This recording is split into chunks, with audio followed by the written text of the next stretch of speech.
friends, and you are my friends, and welcome to a little bit of a transfer special. These players aren't yet signed, so we are taking a risk, but risks are sometimes worth taking. I'm, of course, your host, The Gov. Thank you for joining us. Hit the like and subscribe, and don't forget, get active this evening, whether that's in our live chat or whether that's in our, or by coming on the show, should I say. Sorry, I was getting a little bit of feedback there. A little bit of feedback. Feedback's always good. Leave your comments as well. But we are here to discuss three players because another one has joined the party, so to speak, this afternoon, and that deal has been revived for Azon. So we're going to briefly touch on that. We've got Chris Hall joining us as well, who's our West Brom fan, to give us all the latest on a potentially new right back joining the football club. It's all going on. Suddenly, the window is set to close and it's all going on. But yes, there is a link in the chat. Click it if you want to come on the show and have your say. Whatever you want to talk about, it's your football club. So the three players joining us, hopefully joining us. So please do get active. But I'll jump straight to you first of all, ITFC Beard. Nunes possibly set to sign from Norwich. What are your thoughts on that one? I'm quite happy with this one. It's no coincidence I'm wearing an American football top because I see him as our potential quarterback. You know, looking over his stats from last season, I think he's a brilliant player. Like his passes complete, his percentage of 85% passes complete is, he's pretty outstanding. It's what we need. He's an attacking-minded midfielder. What we need, the upgrade on Jack Taylor. What's not to love? Yeah, absolutely. Yeah, I've been looking myself today at the stats and reading various different things. Transfer fees thought to be in the region of £10 million. I've looked on various different sites. I've seen his transfer fee at 4 million, at 6 million. It varies. Are you good with the fee, Steve? And what are your thoughts on the player? I think you have to look at the fee in two senses. Yes, 10 million's a lot for someone in a year left in the contract, but we got pretty much that for Broadhead with a year left in his contract. And I'd argue he's a different position, but he's probably a better player. Yeah. And also, we've weakened a rival, so that 10 million has weakened a rival. And it's weakened them up the road. So the amount myself, it's not that important because it's a player that we needed. You look at that sort of player and you look at the games that we played. Yes, I know Jens wasn't playing most of the time, and Taylor didn't really do it. He didn't really have that. He wasn't that creative spark in midfield. And I think now with Nunes, Karius, Matasiwa, and maybe we get another, I don't know. You can look at that midfield and say that is a better midfield than what we had in 23-24.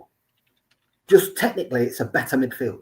I would argue it's probably a better midfield than we had last season, and that's in the Premier League, So they've definitely done some work. They were looking at the sort of player, and I think he's the sort of player we need. He's a creative player who will quite happily do long diagonal passes. He will quite happily do long through balls, which will work a treat for players like Azon, as we'll come on to, and George Hurst, and those players running in. He'll pick the ball up from defence in deep, and if he can, he will quite happily do a 30, 40-yard pass to those running onto the ball. And that's what we've been missing. That's what Jack Taylor hasn't been doing. That's what we haven't been doing.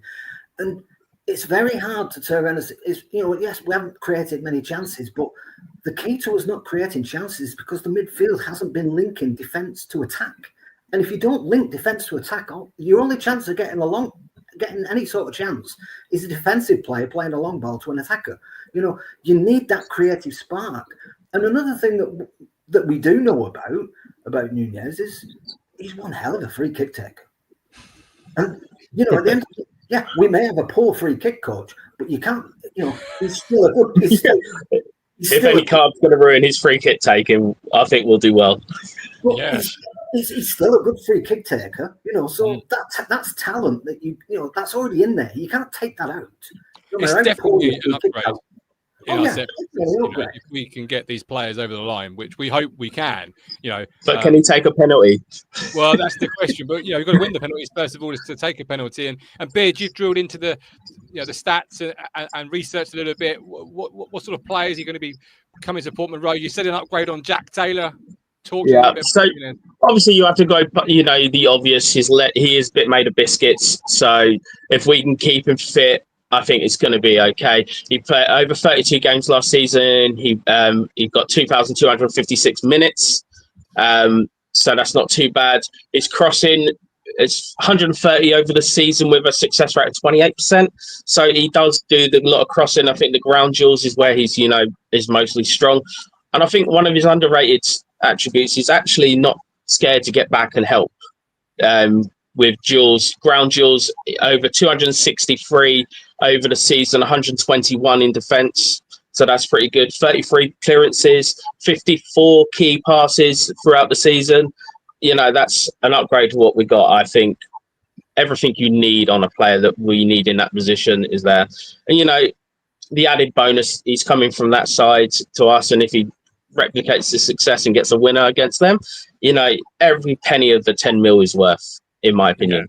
Yeah, absolutely. We've got a great question from HCH in our chat, which we'll come to in some point. Let's move on then to a player that we thought was going to be coming a fortnight ago, and then it went quiet, and then the deal was off, and then today it looks like it's being revived. That's the striker, Azon. What are your thoughts on that one, Steve? Well, we knew we needed a striker, and this one was a couple of weeks ago or a week or so ago was as good as done, and the deal was sorted. We all knew that. They said there was something to do with the medical or something. I don't think it's not that he's unfit. I just think there was maybe some sort of slight risk that they weren't. Well, we don't know. No, we don't know. We don't know. But that was what was coming out. It could be anything, right? It could be anything as to why that deal. That deal doesn't matter anymore. Yeah, it's now back on. It does sort of kind of hold water. If I could finish what I'm saying is, go for it. It's like we've gone and put that deal to one side. I think they've still always had that deal there, yeah. And they've looked around for someone else. They haven't really found anybody that fits what they want, but they've gone back for it. But they've remodeled what the deal was, so there's no longer an obligation, and it's just a flat loan. Yeah, as far as what's being reported now by Fabrizio and that, it's just a flat loan. The obligation bit's been took out as if that's to protect us just in case. Now, there may be, obviously, discussions about, well, if this works out and he works out, this is the sort of money we'll pay for him. And that's probably already been agreed with. It's just not in the deal. But it does seem like that's something we've gone back to, because at the end of there's not really a lot of good strikers knocking about. I know everybody comes out with names, but the ones that most people start talking about, I see a lot of Banter going on about it. I don't want him. Free agent now, No, he can be a free agent, What has he done in the last 3 years? I'm not a Leeds fan. I don't know. We need players to come in and do a job. And I saw a bit of Azon the last time that, it was looking like we were going to get him. And the first person that he looked like to me was Delap. Big, strong, pacey. Will have a go from anywhere, and he'll run at everyone, and he'll challenge everyone. That's what I saw. I'm not saying he's as good as Delap. That's comical, but is that sort of style? So you could see why he would have been attracted, by McKenna. You've just lost someone like that. Let's get someone similar to that, and that's what he looked like to me. Now, if he comes here and he plays well and he proves his fitness, I can see a deal coming at the end of the year. Okay. All right. Don't forget, you can join us. Hit the link in the chat or type ! Link, and you can have the link sent to you by our resident Nightbot, and you can join the show. Now to I'll go back to the three-man screen first of all. To Darnell Furlong, confirmed to be Ipswich Town player, £3.5 million, rising to £4 million. A West Brom right back. We're going to get Chris Hall joining us very shortly to tell us everything we need to know about the player. But don't forget, we are partnered with Match Bingo. Combine the excitement of live sport with the thrill of bingo. Your card has 15 random events from a live football match, and you watch them get marked off as the game unfolds. It's a brand new way to enjoy live football. You must be 18 or over. Terms and conditions do apply. And please, as I always say, whatever you do, gamble responsibly. And visit begambleaware.org for more information. Links in the description, or scan the QR code to play. I'll be getting my card for the weekend in the next couple of days, certainly ahead of tomorrow's members show on the Friday night. And that's, of course, unless we sign somebody. I keep organising these members-only shows, and then we sign somebody, and then we do a public show instead. I'm not complaining about that, by the way. I'd happily do a public show tomorrow. It means we've signed somebody. But joining us now, to have. absolutely. And if you remember, you joined this wonderful man and this man here over on Discord. He's obviously our community volunteer mod. How you become a member, I hear you ask? Nobody asked, but I'm going to tell you anyway. Hit the join button on YouTube, $4.99. All the T's and C's are there. You get some perks like members only show, access to the Discord. Look, it's all going on at Talking Town. And talking of which, it's all going down at Portman Road because Darnell Furlong is a blue, Chris Hall. £3.5 million rising to 4. What are your thoughts as our resident West Brom fan?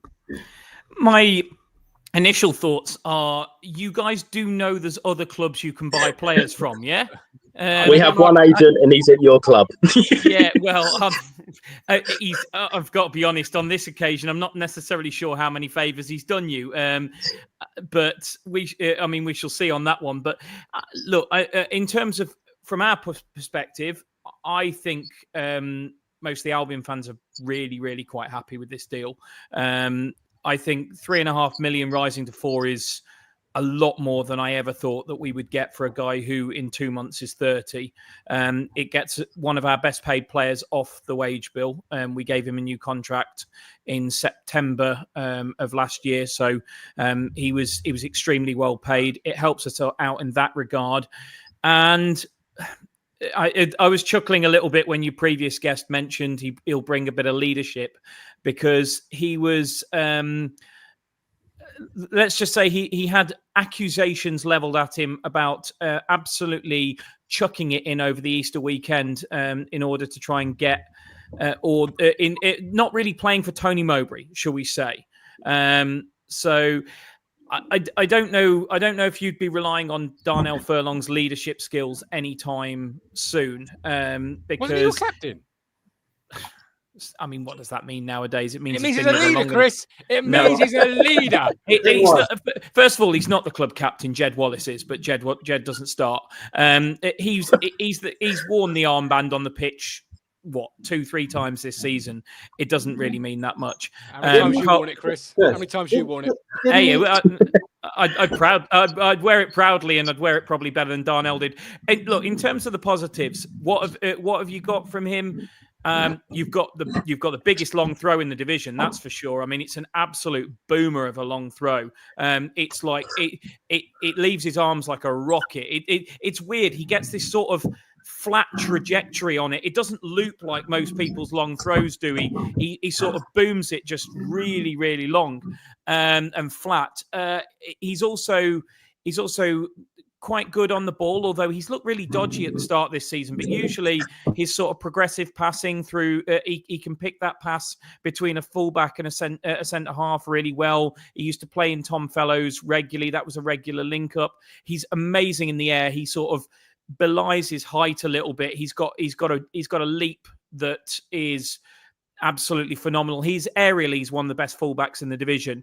One-on-one, he is more than a bit iffy. And as I say, he chucks a performance in every now and then, which is a little bit dodgy. He is an absolute walking yellow card. I mean, it's some of the easy. Yeah, it's some of the easiest money you'll make backing Darnell Furlong to get booked in a game. And I mean, it really is. It's staggering, and he gets sent off too many times as well. He's already been sent off for us this season. He got sent off towards the end of last season as well against QPR. So you've got to watch out for that. He seems to. He's at times he's good at the dark arts. I used to say nobody falls over like Darnell Furlong. But then if somebody rattles him, he's quite petulant, likes a little shirt tug, likes a little trip. So he gets what I would call really silly bookings and sendings off. I can't remember Darnell Furlong getting sent off and me thinking, well, you had to take that one. Do you know what I mean? It's stuff that he doesn't need to do. Okay, all right. I've learned over the years now, when Chris, criticizes a player that we've just signed, it normally is a good sign because he's a good player and Chris is hurting inside. Am I reading that right, Chris? or are you? Well, no. Look, honestly, come on, Gov. I've been on this pod enough times for you to know that I tell you what I think. Certainly do. Pretty unfiltered. And look, I would tell you if I was. Yeah, there we go. I'd tell you if I was hurting. I was hurting when you took Alex Palmer, for example. That was one where we didn't want to lose him. And to be honest, it largely derailed our season. No disrespect to Josh Griffiths. A bit of disrespect to Joe Wildsmith because he was blooming awful. But if we'd had Alex Palmer for the back end of last season, would we have capitulated our playoff push like we did? Probably not. So I'll tell you the truth, mate. I think Darnell Furlong is a good right back at this level. He's a steady Eddie. But he's like most right backs at this level, most full backs at this level. He's very, very good at a few things, and he's not very good at some other things. And if you went back up, I wouldn't want him as a starting right back in the Premier League. Let's put it that way. And also, as I say, from our point of view, have you overpaid for a guy who has zero resale value? Yeah, in my opinion, I can't believe we've got 3.5 rising to 4 for him. That's staggering money. And the fact that we've then gone and reinvested that and reportedly paid just 1 million for Chris Mepham. To me, it's an unbelievable day of business. Unfortunately, mixed in with rumours of Tom Fellows going. But in terms of the confirmed business, Mepham in for 1 million and Furlong out for 3.5, rising to 4. I feel really, really good about what we've done. To be honest with you, that's not saying you haven't got a decent player, but I feel like you've overpaid. Yeah.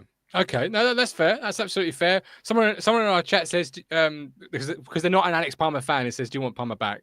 But well, yeah, in a heartbeat. Although I do love Josh Griffiths as well, but I can't look. I don't watch Town every week, so I completely my commiserations, Chris. Or on like Match of the Day highlights and the odd live game I watched. I can't understand anybody not liking Alex Palmer as an Ipswich Town fan, but yeah. Absolutely. My commiserations for not watching Ipswich Town on a regular basis, Chris. You are truly missing out. I do like goals against, so yeah. Funny. Womble says, all transfers this slate, have we overpaid? Yes. That is a theme, to be fair, Chris, among all of our transfers, where some fans are saying, have we overpaid? Is that an overpay, etc.? So it's not the first and it's not the last of this window, you feel. But in regards to Tom Fellows, I know he's not signing for Town, sadly. Are you surprised at the fee being floated around? Because I thought he'd be going for a little bit more than the fee that's reported. Yeah, I am a bit. I mean, also there's sort of two fees floating around. Some people are saying it's 8 million plus 2. Some people are saying it's 10 million plus 5. I have to say the people I've spoke to have said 10 plus 5, which is nowhere near as bad as 8 plus 2. No, it certainly isn't. I saw 8 plus 2, so I was thinking, well, that's low. Well, and that's what I've seen a few play. But you've got to always be careful with these with these deals because the selling club leaks one fee, the buying club leaks another fee, and the truth is normally somewhere in the middle, to be honest with you. So I think we're probably looking at somewhere probably around a £12 million total deal if we're more honest. I think it's a little bit low. But I mean, I was having this conversation on X earlier. The problem is people look at the market and they look at players going and they look at Tyler Dibbling going for 42 million, Amari Hutchinson going for, was it 35, something like that. And they think we don't talk about it, Chris. We don't talk about it. No, but that's good money in all fairness. You've made a profit in 12 months on the guy. But I think people look at it and go, well, there are other wingers going for that amount. So if they're, say Dibbling's going for 42, surely Fellows is worth half that. And transfers just don't work like that. It simply comes down to how much do you want to sell? How much does the player want to go? How much does the buying club want to pay? And what's the market for the player? How much demand is there for him? And the reality with Tom Fellows over the course of this summer has been there hasn't been as much interest as I think we probably thought that there was going to be. That's not a disrespect to Tom because he's a very, very good player. But what he is, unfortunately for us as a selling club, is quite a specialised player. If Tom Fellows had been playing football in the 1990s, everybody would have wanted him because he would have fit into a 4-4-2. He would have gone down the line. He would have put crosses into a big man centre forward, and he would have been perfect. And he'd have been one of the most sought after players around.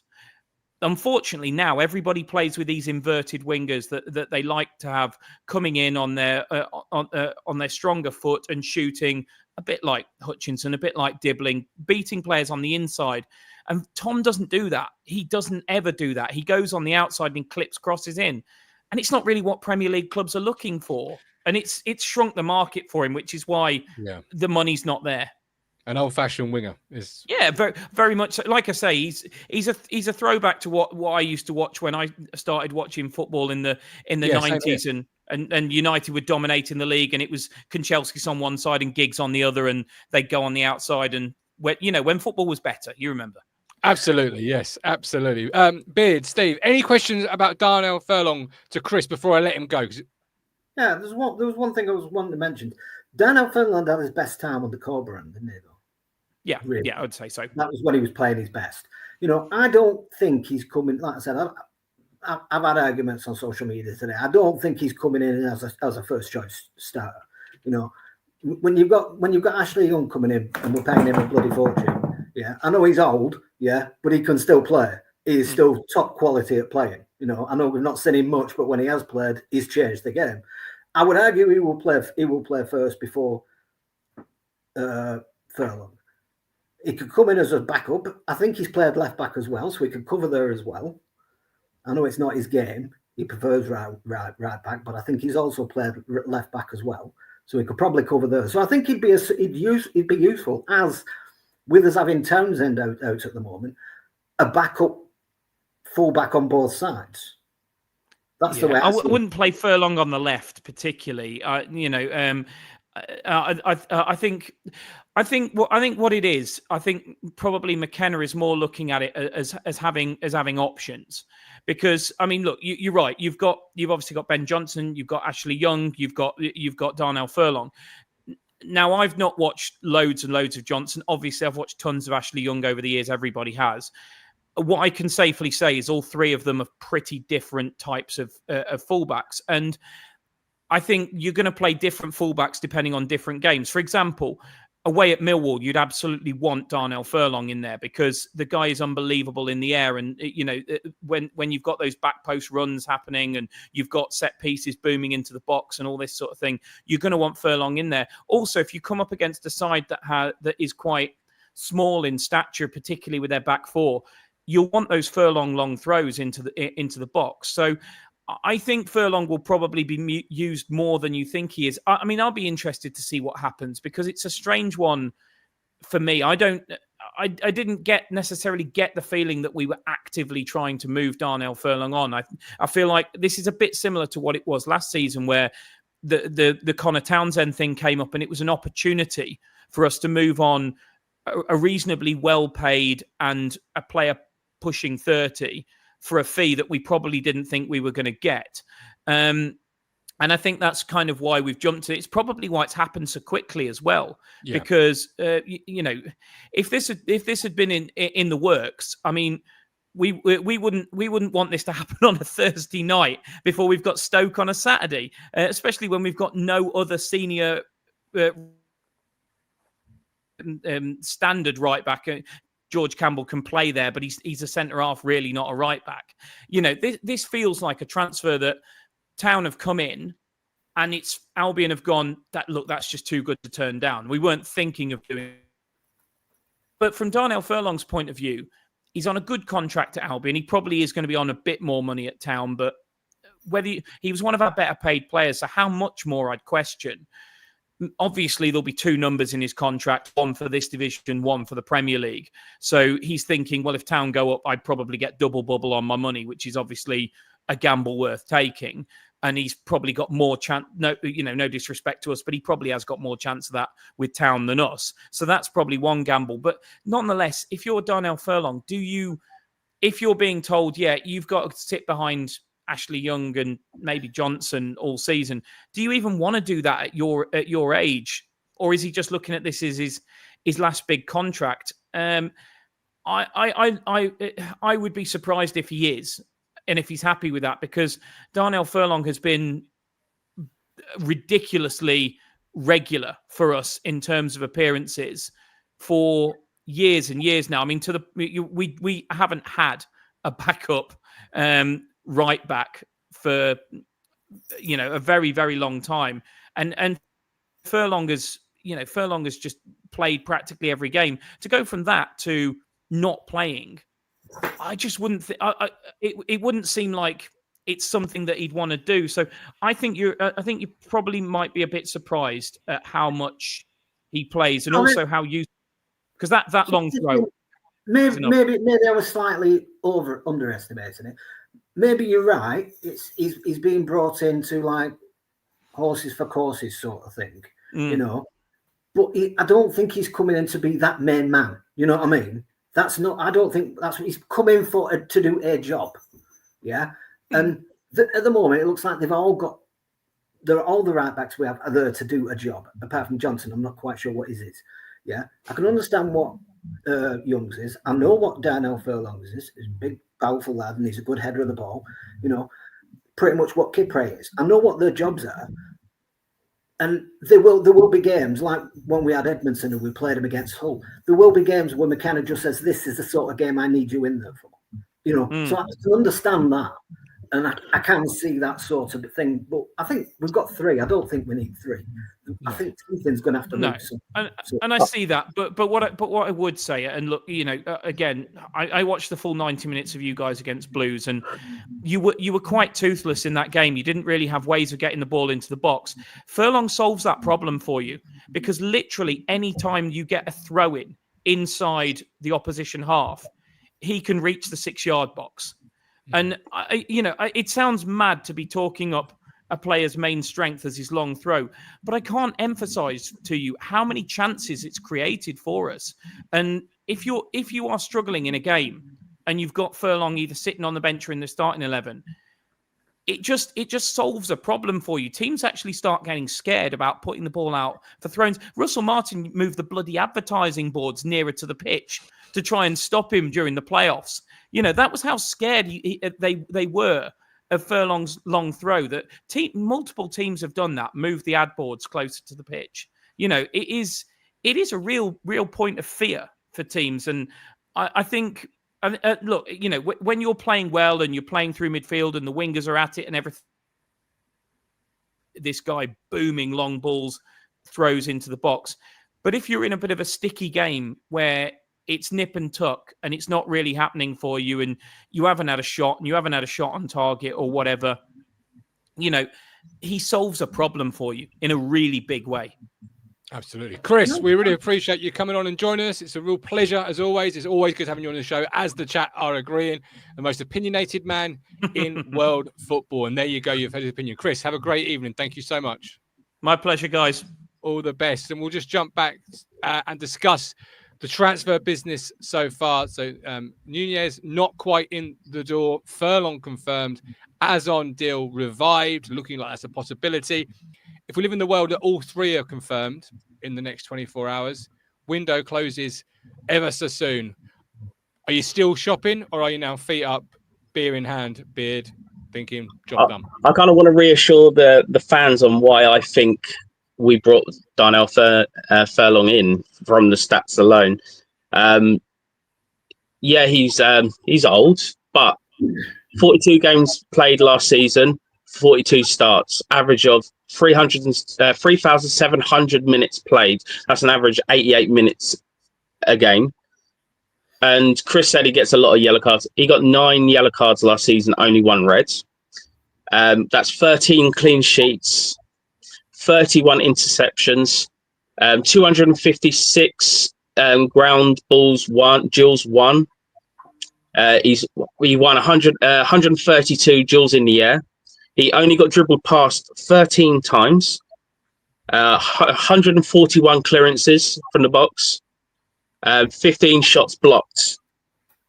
So I think there is something there. He's a consistent performer. He plays almost, like Chris said, he plays almost every game for them, week in, week out. I think there's a consistency there. He's done it all in the Championship.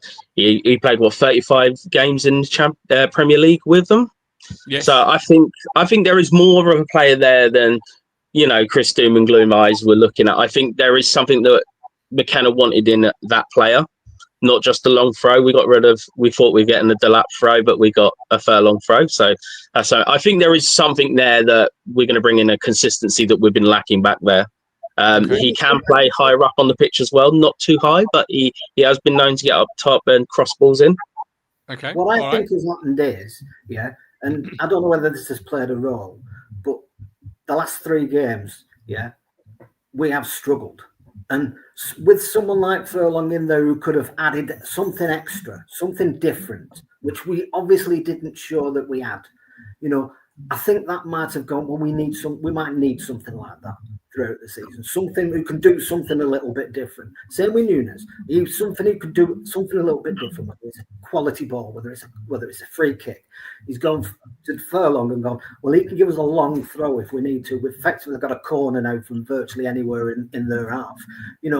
So McKenna's looking at it and saying, well, yeah, the team's all right, but there's certain things that it needs to work on, it needs to get better at, and there's certain players that we need to bring in to make us better at it. Now, whether he starts, whether he comes on off the bench, it gives us that option. If we play the first half and we're struggling to break them down, you can bring Furlong on knowing you're bringing on an extra weapon.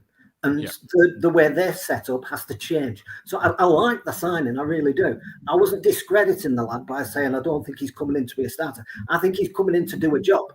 You know what I mean? And how often we do, because if you're playing, if you're playing against a team who's going to play football, he's going to struggle. Yeah. Because he's not very good at one-on-one, so he's going to struggle. So you're going to need people like Ashley Young in games like that who are better at taking people on one-on-one. But when you're coming in against, like you said, a Millwall or Preston, who are just going to sit there and make sure you don't score, you have to find every single weapon you can possibly find to score. And a throw in from him would have been a good weapon on Saturday, but we didn't have that. But no, we didn't. I would say stats would say otherwise. I think defensively, that's his strongest point. I think defensively, we're selling him a little short. I think he's going to add a competition. I'm just going individually. A lot of his best work came under Coburn when there was Kipre there, when there was Townsend there, when there was O'Shea there, and they finished in top 6. You know what I mean? That was his best spell. All those stats I read out were from last season, though. So, all right, boys. I've got Steve waiting to join us, and we're going to end the show very soon. David has kindly gifted 1 Talking Town membership. Welcome to whoever the person is, and he's also gifted done a £5. €5. Apologies, €5 super sticker. David, appreciate your generosity. Thank you ever so much, and thank you for yesterday's generosity as well. It got missed in all the excitement of the Nunes breaking news, but I really do appreciate your generosity, not just today, but in previous shows as well. Solid signing, says Craig. Might be more positive comments on our window than this time last night. Dominic says Young as a start now. We need his leadership as well as his experience. O'Shea isn't the captain, Morsey was. I think you're doing O'Shea a disservice there a little bit, but I welcome the opinion. That's what it's all about here at Talking Town. It's your opinion, so have it, and we'll talk about it through the course of the show. But the show's only run its course. I've got Steve joining me. We are partnered with Stowmarket Osteopaths, providing quality osteopathic and physiotherapy services in Suffolk since 1985. That's older than me. I know, it's unbelievable. I know, but I was born after 1985. If you want professional experienced care, give them a call on 01449613633 and tell them Talking Town has sent you. Right, Steve, come on in. Last word is to you. Over to you, Steve. What are your thoughts? Thanks for joining us. Thank you, Gov, for having me. Sorry, I'm probably a little bit dodgy with the mouth, having 2 extraction teeth out and 5 stitches in my mouth, which is always never good. You poor sod. But I'm putting it all aside to come on to Talking Town because, needs must and all that. I've got a fear of dentists, so the less dentists talk, the better. Okay, we'll park that one, Gov. Please do. Furlong, I think probably... I think we've got to remember that Ashley Young can play on the left. So if you think about Townsend, who's actually, he's out for the season. If Leaf goes down, who have you got? So if you're going to play Ashley Young on the left, God forbid anything happens to Johnson, then obviously you've got your Furlong as well. So I think they'll alternate. And I think what Steve says is quite correct, is that in some games, it's going to be, you're going to do that job. You're going to be more suited to that.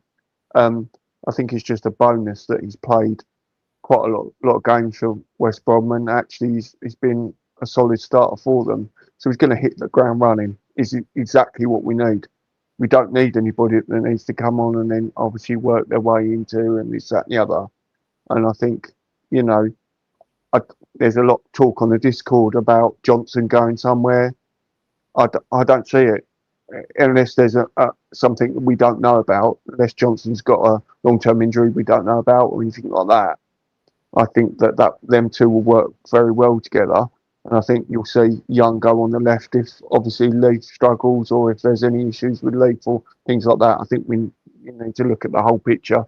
I don't see it as three right backs. I see it as the two of them, Johnson and Furlong there, and Ashley Young. If he needs to go on the right back, then obviously he can do. But I think he'll cover that left area with Townsend gone. That's what I think. And your thoughts on the possible signing from the midfielder that's coming down the A140?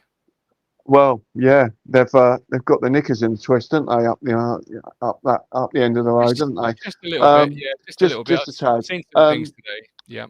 I hope that he gets fit as quick as he can because obviously he's had an injury or potentially got an injury. Don't know how much of that is. I think it's an ankle injury. Yeah. I've heard he's sometimes struggles with injuries, but in the same respect, again, we look at the squad. We look at Coste, we look at, how much is he going to play 100, the minutes? Will they alternate? I mean, Nunes is some of the stuff he's doing is he's picking a pass and he'll unlock them defences. We won't have that option of they're all just sitting back. He will pick that pass, get the ball to his feet and he'll go. So I think, it's a really good signing. I think, McKenna will get the most out of him, and I think he'll unlock things for us. I think, it's a really good signing. I'm looking forward to seeing him play. And I've heard the injuries mentioned quite a bit, as they are when you get signed any player, both from the buying club and the selling club. But Steve, you're thinking about it. You've got Jens Kajus there as well. You just got to rotate those two. Yeah, definitely. Around. They've both got their own. Concerns in terms of can they do 3 games in a week? But if you've got both of them, you can just rotate them two in and out, and you're not missing out on too much quality by replacing one with another. Whereas at the moment, I feel the drop off from Jens to who's behind him is a little bit too high for me. And we're short on the numbers, aren't we? And I'm not saying we should just go out and buy anybody, but they've obviously looked at these bits and pieces. I saw from their podcast that we were looking at him last summer. Has been floated around. Yeah, I have heard that. I have seen that. And the fact that he wants to come and he wants to play and he's not taken 2 contract offers tells you he actually wants to come play for the football club. Yeah. And I think that screams lots, lads. I think, I'd take anybody like that every day of the week for me. Yeah, absolutely. Just need the big man up the top coming through now. So I hear there's another guy. Yeah, Azon. That deal has been revived. Yeah, Azon. Yeah. Steve, I'm running out of time. Dominic Dean's gifted 1 Talking Town membership. You go and rest that mouth, all right? And one day, we'll get a Steve and Steve on the show, right? Just a Steve. Yeah, definitely. We'll call it the Steve Show. Definitely. Right? Cheers, chaps. See you soon. Cheers, mate. Bye bye. We won't really, but I thought I'd humour him. No. As he's got a hurt mouth. We appreciate you, Steve. Thanks, and thanks for joining us. Beard, thank you for joining me. Terrible jersey, terrible team selection, but you can't help who you fall in love with. Just the same way you can't help when Ashton calls, you pick up and you find yourself coming down to Ipswich. Simple as that. Simple as that. I've seen all the memes, I've seen all the pictures, I've seen the social media. It's been a fun 24 hours to be a Town fan. You don't get often too many chances to have real sort of fun with it. But I think there's a lot to look forward to still, even now. It's added a bit more oxygen to it. Hey, there it is. But I'm out. So thanks for joining us. Like and subscribe. Catch us tomorrow for Members Only show.